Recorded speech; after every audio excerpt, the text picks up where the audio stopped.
I thought I was watching a movie, Towering Inferno at first. And then I looked real close, and I noticed it was the World Trade Center. I was compelled, because I'm a type of person that can't stand by and watch other people suffer. And to me, they were suffering. They wanted to get off the island. And there was no way for them to get off the island other than the water. And I had noticed when I was watching the television, I saw a lot of, the ferries going up into the slips and taking people off. I said, fine, we could do the same thing. I could take people on my boat, get in there, take them where they have to go. And that's what we did.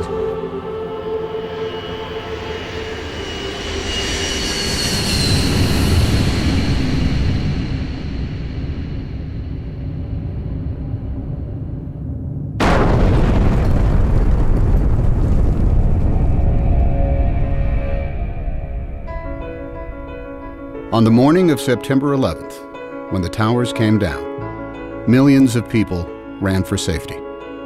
Hundreds of thousands of them ran south to the water's edge. That's when they realized that Manhattan is indeed an island, and that they were trapped. They were feeling helpless, and that's the worst feeling in the world. What was a person on the ground going to do? Buildings were down. There were people laying under the rubble of the building. Firemen, civilians. My wife was there, and I turned around. I says, I've got to go do something. Just like that. And she looked at me. She says, what are you going to do, you maniac? I says, I'm going to take the amberjack up into the city and help. She says, but what if they're attacked again? I says, well, then that's something I have to live with. I says, I have to do what I have to do. I says, and nobody can stop me right now. Even if I save one person or I rescue one person, that's one person less that will suffer and die.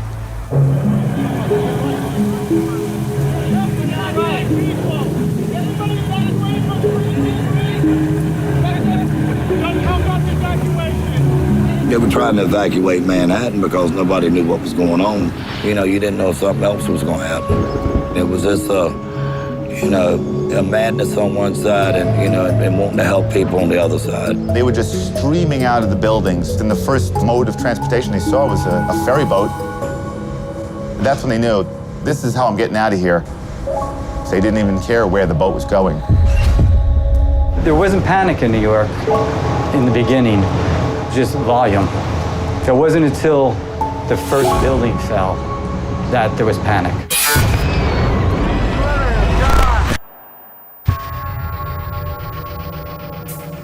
You heard the building go down, but we're in the slip, so we can't see it. That's when we started letting go, and then all of a sudden, engulfed. You couldn't see anything. People were actually jumping into the river and swimming out of Manhattan. Boats were very nearly running them over. Wait. These people wanted out of Manhattan no matter any way they could. Somebody wants you to go over there. Every mode of transportation out of Manhattan was shut down. All the subways were shut. The tunnels were all closed. They closed the bridges, they closed everything immediately.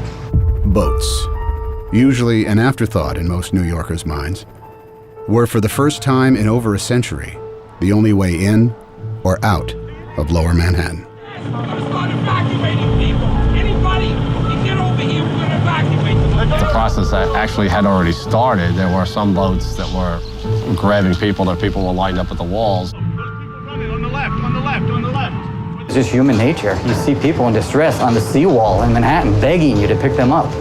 You have to pick them up. They didn't know what was going on. They seen the building getting hit with these two planes. As far as they was concerned, we were being bombed. I was wondering if they were going to come on the boat, if they had people with bombs, or if they were going to come on. We're a big orange target in the middle of that harbor. My job is to keep the boat safe, my passengers safe, my crew safe. Everybody was in shock, running around. They didn't want to leave their families. They had loved ones running around the city. Anybody has a baby? Nobody has it. There was one guy ran from the apron and jumped onto the boat. He grabbed onto the metal, climbed up right next to the pilot. So I'm going out there to say something. He slides down to the next deck. So the deckhands get him and go, what are you doing? He goes, I'm jumping for my life. So, you couldn't argue with him there.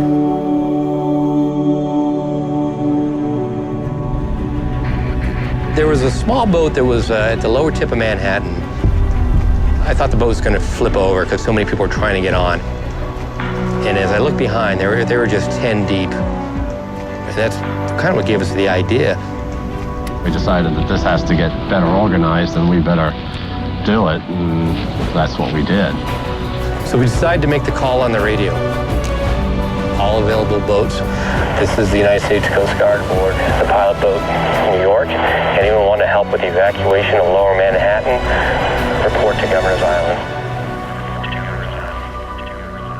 When that call came on the radio, they were coming. I was uncertain of who was going to respond. About 15, 20 minutes later, there are just boats all across the horizon. Literally 100 targets converging on the lower part of Manhattan. When we came out of that dust cloud, tugboats, I'd never seen so many tugboats all at once. There was just like a fleet of tugboats headed to Manhattan. If it floated and it could get there, it got there. All different size, shapes, and forms. And they were zooming across this water. Ferries, private boats, party boats. I worked on the water for 28 years. I've never seen that many boats come together at one time that fast. One radio call and it just came together just that fast.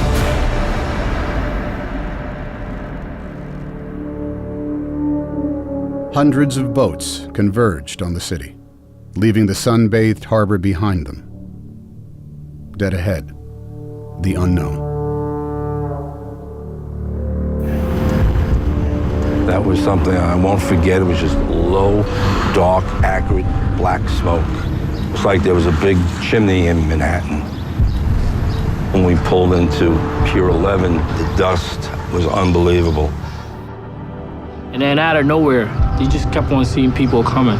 They looked like zombies coming through the fog, and you knew that those were human beings. Don't leave us. Please don't leave us here. Take us. At that point, the Coast Guard said, not how many people are you allowed, how many people can you fit? Come on, guys. Anybody coming? Get your ass over here now. Now. Come on. Boats started hanging, literally would take a bedsheet off a bunk and a can of spray paint and paint their destination on.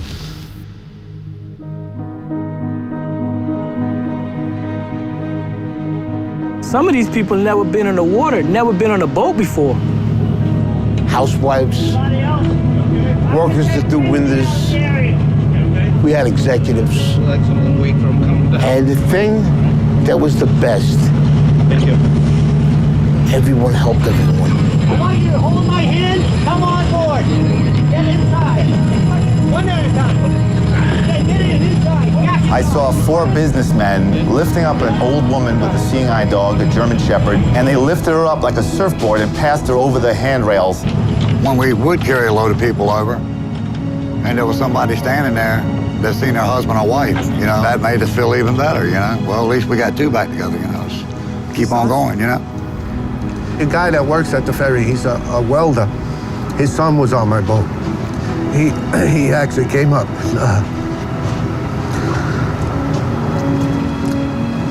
He thanked me.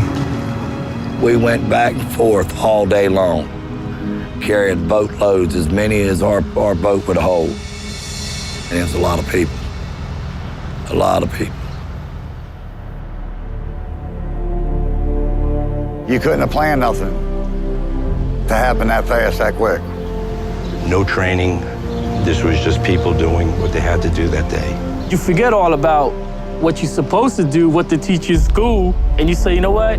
Morally, this is the right way to go, and deep down, this is what I'm gonna do. Average people, they stepped up, and when they needed to, they showed me, when the American people need to come together and pull together, they will do it. I do feel a way honored that I was a part of it. It was the greatest thing I ever did with my life. The greatest day that I've ever seen in all my boating, my life on the water. The great boat lift of 9/11 became the largest sea evacuation in history. larger than the evacuation of Dunkirk in World War II, where 339,000 British and French soldiers were rescued over the course of 9 days.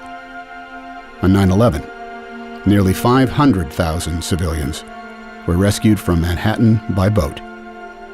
It took less than 9 hours.